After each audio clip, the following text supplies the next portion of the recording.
Hello, climbers, and welcome to Climbing Mount CMMC. Back to the basics. Good job. Where is it going? Looks sky.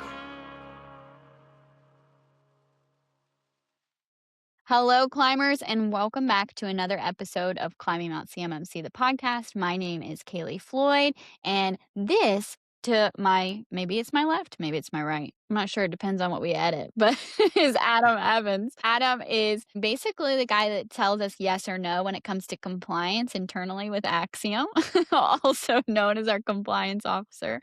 And what I'm excited to talk about today is a little session that we're calling Adam's Hot Takes, which if you guys don't know or you haven't had the privilege of getting to know Adam at maybe some conferences or even some of our other podcast episodes, Adam has some really excellent hot takes. And so today we're going to talk about how inheritance isn't real. No, it's not. It is real, but we are going to talk about how it's real, but kind of sort of what it means, because I think some people think it's something that it's not. And so Adam, first, I would love for you to explain to the people that are listening who might not know what inheritance is. Could you kind of set the stage here for those people who might not know? Yeah, so in short, inheritance is when you operate portions of a system inside of a larger system where someone else is responsible for security controls and you get to basically reap the rewards of their work. In a simple, more practical example of that, if you're using a Microsoft environment, you're not the one responsible for swapping hard drives on Microsoft servers. They do that for you.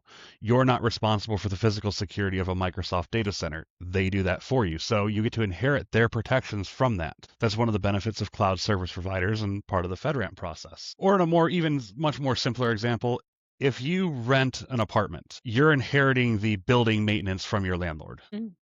Yeah, that's a good example.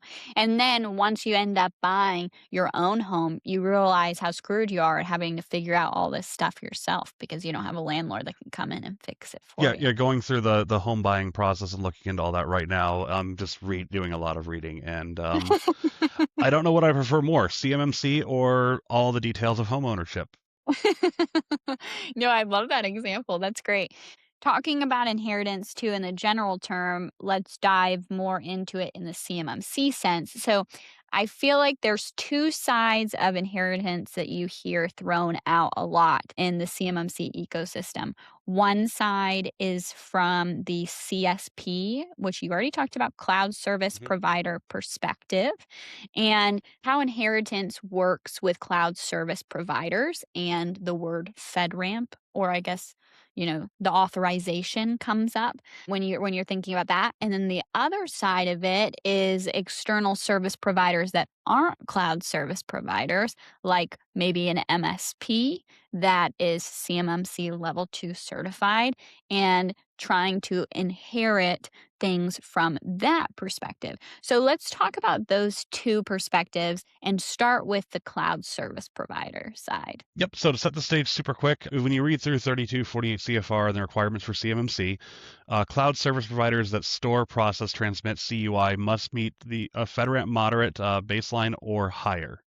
There's a little carve out for FedRAMP equivalent, which is essentially just FedRAMP but not formally assessed and authorized by the government. So what happens is when a company goes or an organization goes through the FedRAMP process, they have to meet the series of controls under NIST Special Publication 853, and then they go through an assessment to determine what that things are not only met, very similar to CMMC, but there's also a portion of risk management where the government may decide that certain things are allowed not to be implemented depending on the risks involved. Government gets to kind of have their say in that. The FedRAMP equivalent side of stuff, however, is you have to meet all of it, still go through a process, but the government's just not signing off on it. In both cases, there's a lot of documentation that comes around with it.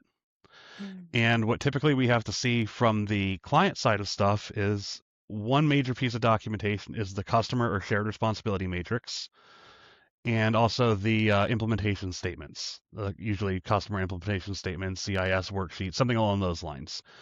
What those two documents plainly do is they tell me what does the CSP do under their FedRAMP authorization and what do I have to do. Right. So what often comes around and what I often see is kind of a CMMC myth that floats around is, well, if you just get the FedRAMP solution, you can just inherit it and you're good. It's the easy mode. It's the get out of jail free card, basically. And that's not the case. That's like me walking into the local Planet Fitness and just solely by walking into the lobby saying that I'm now a bodybuilder. Spoiler alert, I'm not. You still have to put forth work. Not nearly as much work as you would if you had to go through the entire process yourself, but companies still have to go through that responsibility matrix, understand what they have to do, document appropriately in their SSP, and also make sure it aligns to their policies too. And if it doesn't, Right.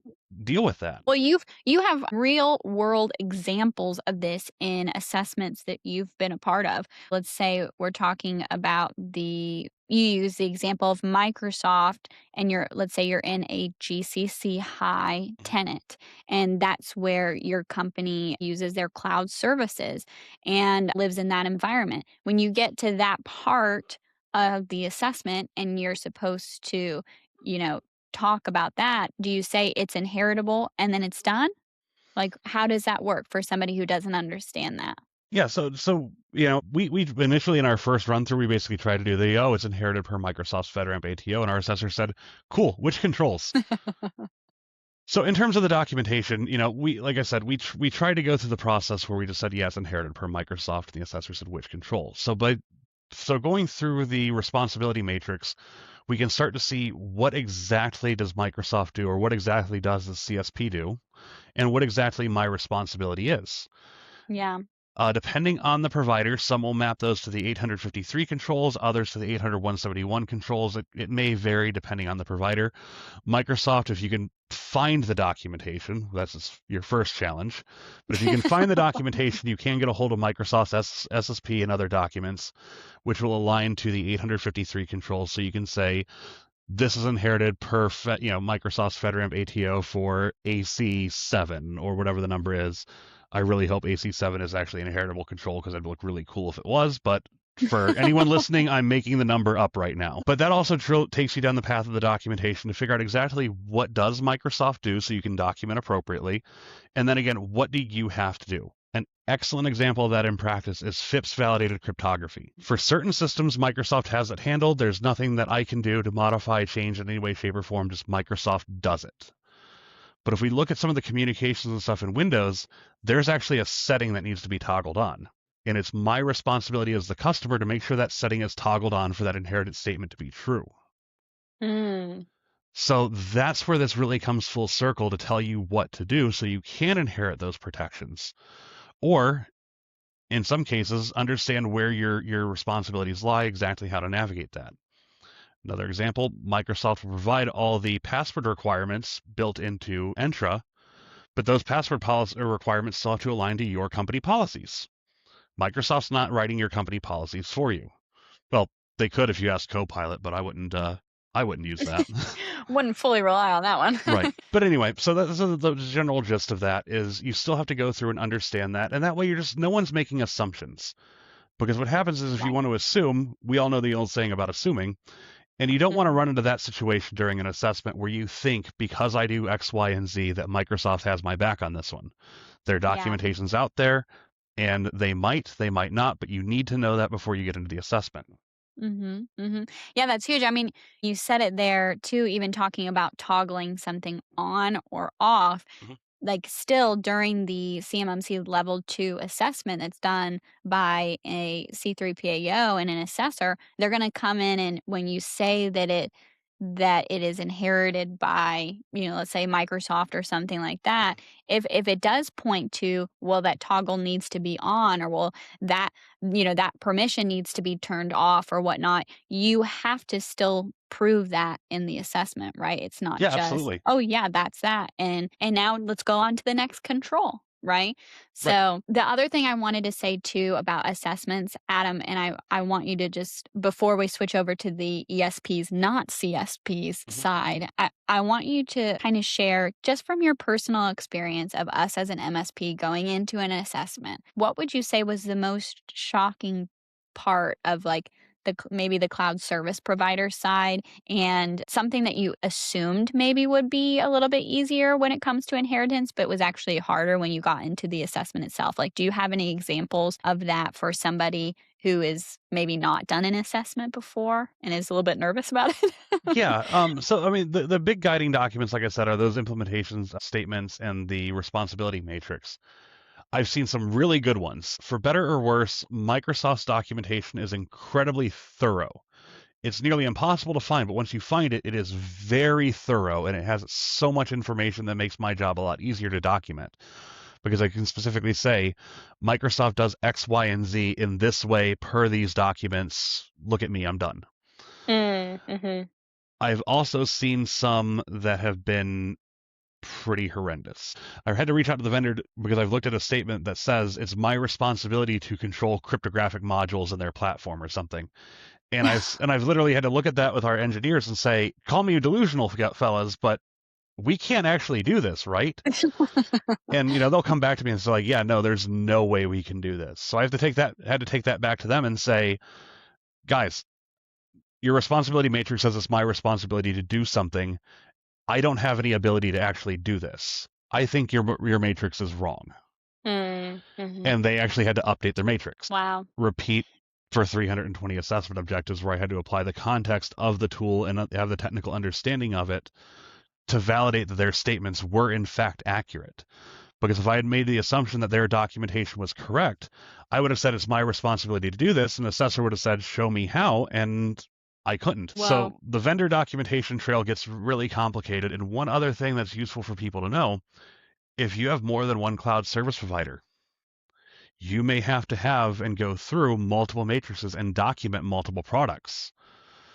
Even in the Microsoft ecosystem, you have different documents for Azure and Microsoft 365, and you still have to be able to navigate them both.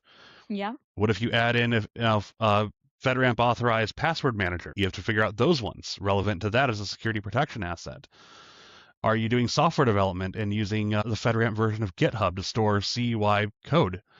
If that's the case, you have to understand GitHub's documentation or a FedRAMP RMM as an MSP. So you can actually be, having multiple cloud systems with multiple different versions of those matrices to go through, with a whole bunch of documentation to do. Even if you're inheriting the same control across all of them, they may have it handled slightly differently. Right. But we still have to go through and understand that. Going back to the fitness example, and I recognize the irony of this because I'm definitely not physically fit. But it's like having those different physical trainers for different muscle groups and stuff like that. You're still working out, getting your muscle groups in good order, but someone that's really good for your abs and stuff like that might not be the best for like legs and arms. There's the whole memes about skipping leg day for a reason. If you skip leg day, aka looking over your responsibility matrix for your password manager, you could find yourself in some problems as the assessor assesses that as a security protection asset. I love this. I love these examples. I feel like Bobby's here with us right now with all of your analogies. That's great. I feel like a lot of I'm hoping that MSPs too that are listening to this that are taking their clients through or maybe even themselves through as well through this process are hearing what you're saying because the documentation and I don't know how to describe this to somebody, but like when we're talking about the assessment tango, of like what it's like to go through these things and be ready actually to show evidence during an assessment, is just a whole nother ball game. Like it's a totally different thing to be ready for that. And I feel like the cleanliness of your documentation or the order of it is so important to be able to successfully do the assessment tango and to have these things prepared. And what you're describing already shows this huge complexity when it comes to bringing cloud service providers in and the different CRMs in documentation that come with it. Because like not only are you saying you have to guide through sometimes depending on the vendor, different types of documentation that they give you, you also, which I think should not be understated that you said, some of them are based upon NIST 853 and not NIST 800 171A, and so that is like the mother document to NIST 800 171, but it's not the same. Like the numbers are not the same, and and you have to kind of guide yourself through of where they connect. And there is a cheat sheet for that, but still you have to know your way around it. Oh, And so the MSPs, oh, what were you I saying? can throw one more curveball at you on that. Oh boy. Which version of 853 was the documentation authored around at the time of their assessment? Oh, God. Because there is a notable difference between the current revision and a previous one. That's a good point. And CMMC in 800-171 Rev 2 points more to the previous one. So in some cases, we have to go back and loop around. I think a good control relevant to that is control and monitor the use of VoIP technologies. Weird, right? So, yeah, that's a weird one. gonna spill a smidge of secret sauce here.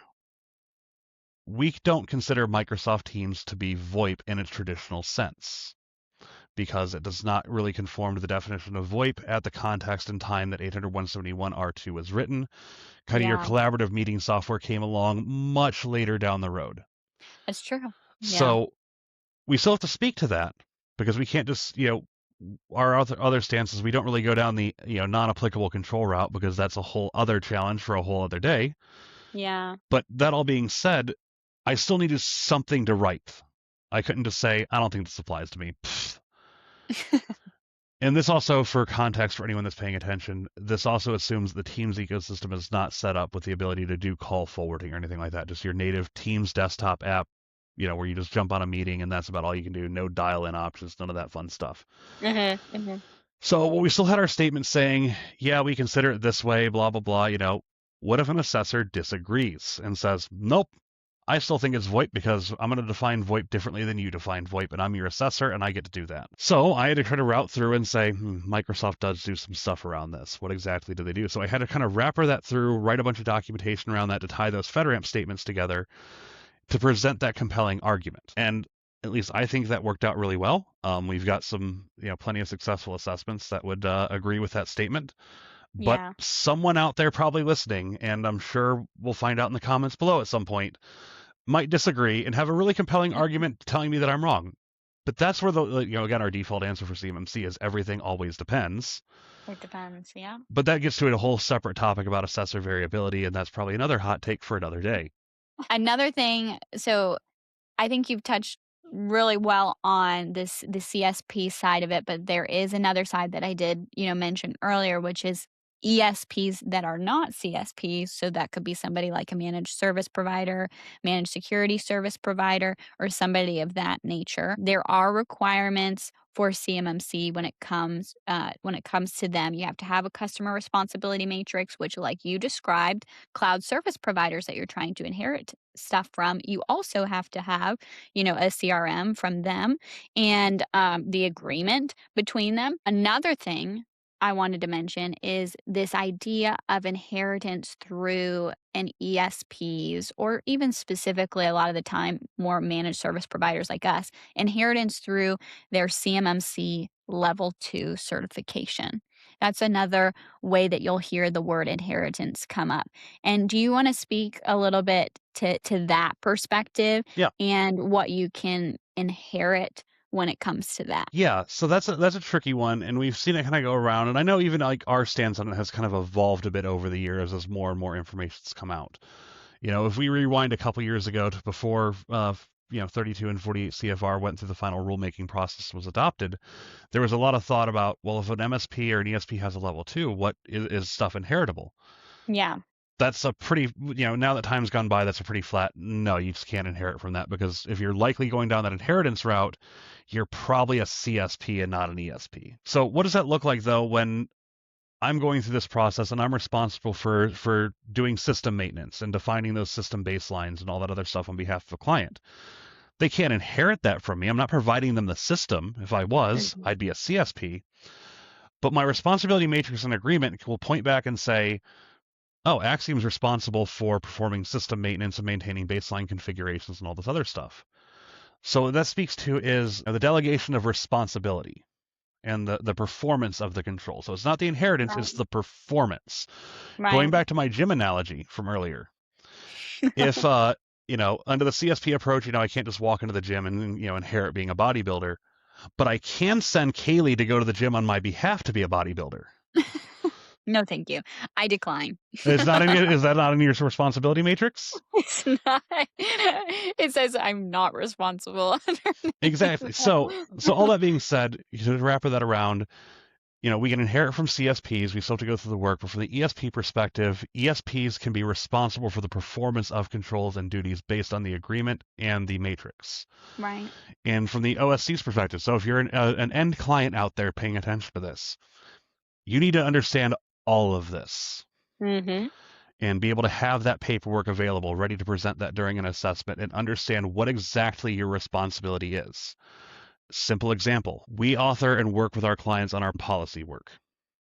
That aligns to what Microsoft does, the vendors that we recommend, how we operate, reflected in our responsibility matrix, wrapped through our SSP.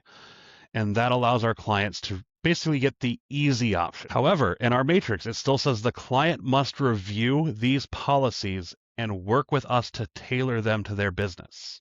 Right. There's no get out of jail free card here. They still have to do some work. We try to cut down as much work as possible, but companies that just want to sign off on those documents and say, yeah, we're good, we're ready to go, let's get CMMC certified next week, you're Right. gonna have a bad time. Yep. Yep. And I it's so funny to me because I feel like the word I'm gonna use an analogy. Here I go. Let's see if this is a good one. When I hear people saying the word inheritance and trying to describe that as they can use it in a sense of like with an external service provider of any kind, whether that's a CSP or MSP or whatnot, I feel like they're describing a like group project, where they're the ones that say, "Hey, you got this, right?" And then like there's always the one person in the group project that does all the work and brings the actual project to its full capability, and then the other people are just standing there, and they kind of assume that it's gonna be something like that. But when it comes to being an OSC, like the actual organization that's going to be assessed, you still have to know all of these things, and there's still work to be put in. Like, you cannot just show up and the other people did the work for you, and especially when it comes to when you're talking about cloud service providers and the craziness that can sometimes happen with trying to find the evidence of their documentation and their CRM, and being able to define it when it comes to your SSP. It's very much showing me that the OSC still has to do a lot of work. It is not just wash your hands clean, and you're good to go. You know what I mean? Yeah, exactly. Because at the end of the day, CMMC isn't an IT department problem. It's not a security department problem. It's certainly not just an MSP problem. It's something that impacts the entire organization. We can get cute Yeah. and adorable in how we scope that, but it still is a business function, and the business Right. needs to take that on. Because using your analogy from earlier, I'm not getting graded on it. Microsoft's not getting graded on it. Any of your other vendors aren't getting graded on it. You're getting graded on it. Yeah. So, and that grade is either a pass or fail. Yeah. So there's Mhm. no C students slipping through there as you're getting an A or you're getting an F. Yeah. Yeah. And now is not the time to phone it in because of that reason that you said right there. Yeah. Any other things that you want to note before I close it out that you feel like is important to share about inheritance? I mean, I think that's mostly it. I mean, it's not the get out of jail free card that we all hope it is, Mhm. but companies that have gone through the FedRAMP process generally have their stuff together. Their documentation could always use improvement. So can ours, so can everybody else's, so can Microsoft's. No one's documentation is ever going to be completely perfect. But navigating through that process, it's just a lot of reading and just understanding how things just map together. Yeah. And the nice thing is when you look through 800 171A, you see the FedRAMP, the 853 controls cited there, which makes it easier to do those mappings back and forth. So it's really just a lot of just reading, understanding, and just making sure all the dots connect and then writing it Right. down. And for ESPs listening, be smart. Know what your clients are likely going to have. Propose solutions that are standard to your operations and think about that and work to build how they operate into your processes to make your job infinitely easier. And just take a step back and put a little bit of planning behind it so we're not having those extra conversations and challenges, because the client will inevitably throw one at you when it's the 11th hour and they say, oh, by the way, we need to have this solution spun up and it's going to, but hey, it's FedRAMP. It'll be easy, right? because you've already done the exercise, you're better equipped to handle those situations, and because you've standardized and thought ahead, you have Mhm. less work to do for the assessment, and then it just becomes a matter of just documenting the differences and being ready to speak to it and show the evidence. Yes. Could not have said it better myself. I really, truly hope that the external service providers that are listening to this hear what you are saying. I also hope that the OSCs kind of got a little bit of a punch in the face of how difficult some of these things can be, and you cannot just phone it in. So please make sure to have these things in order, have the documentation in order for all of your cloud service providers that are in your system. Might I say all of them because there probably is multiple, just like what Adam was saying earlier.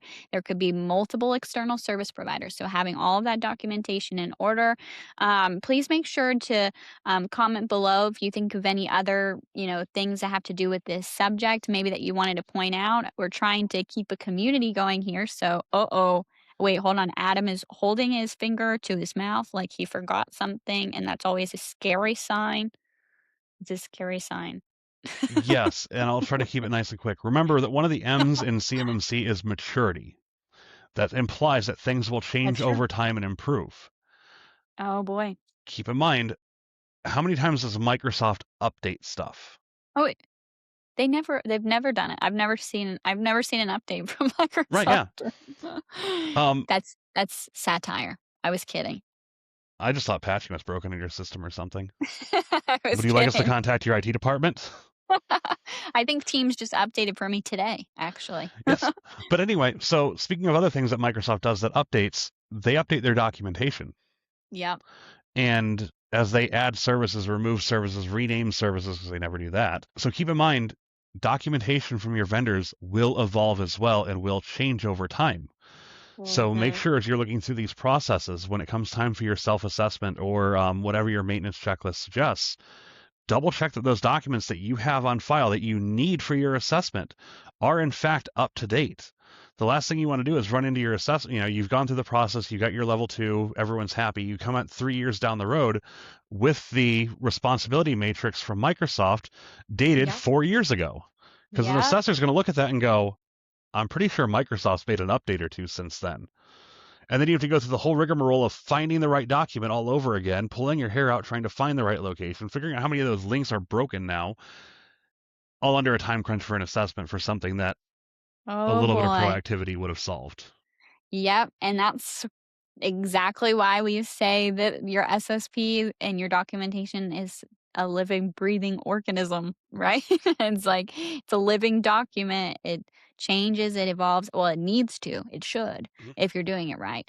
And so, yeah, that is a great point. A whole nother level of maturity that an organization has to have to keep tracking that. And if you're new to the CMMC ecosystem and you don't know, you do have to get if you're trying to go for level 2 certification, you have to be reassessed every 3 years by a C3 PAO and you have to self attest once a year. So you should be doing these things consistently. So, like what you're saying, Adam, if that documentation updates, you should be updating that every single time you're doing that. Or if your SSP says something sooner, you should be doing it at that cadence, right? So, yeah, no joke. I'm glad you said that. Thank you for saying that because that's a really big part of this. Okay, good deal. Well, guys, you heard it here. It's super, super easy to do all this documentation stuff. I don't even know why Adam, took so long for all this. So make sure, I'm just kidding. It is very complex and should not be taken lightly. Like I said before, comment down below if you think of any other things that maybe we didn't mention that it would be important to note for somebody who is new and starting their documentation journey. Also, please make sure to tune in and subscribe to our podcast episodes for more hot takes when it comes to Adam's hot takes specials. We are going to be trying to do more of these as we can and make sure that if you're a MSP that's going through this or even an OSC that's going through this, that you have good resources of things that can help you along your journey. So please make sure to follow along. And every Thursday, we have a new episode. So stay tuned next Thursday for another episode of Climbing Mount CMMC. But until then, guys, as always, keep on climbing. See ya.